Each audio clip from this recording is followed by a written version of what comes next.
আজকে আমি তোমাদের সাথে দারুণ একটা পিঠার রেসিপি শেয়ার করছি। এটাকে তোমরা পাউরুটিও বলতে পারো, আবার পিঠাও বলতে পারো।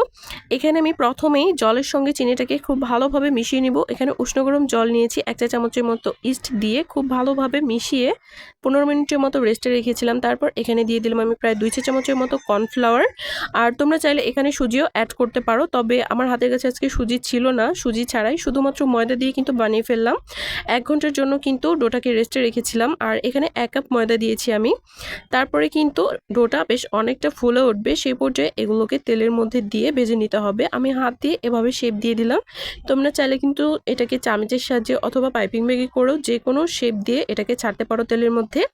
তারপর উল্টে পাল্টে খুব ভালোভাবে ভেজে নিতে হবে একদম লো ফ্লেমে 7 থেকে 8 মিনিটের মতো। আর তারপরে কিন্তু একদম রেডি আমার মজাদার তেলের পিঠা। আর এটা খেতে না অসম্ভব মজার হয়। যারা এখনো বানাওনি অবশ্যই বানিয়ে দেখবে, আশা করছি সবার কাছে ভালো লাগবে।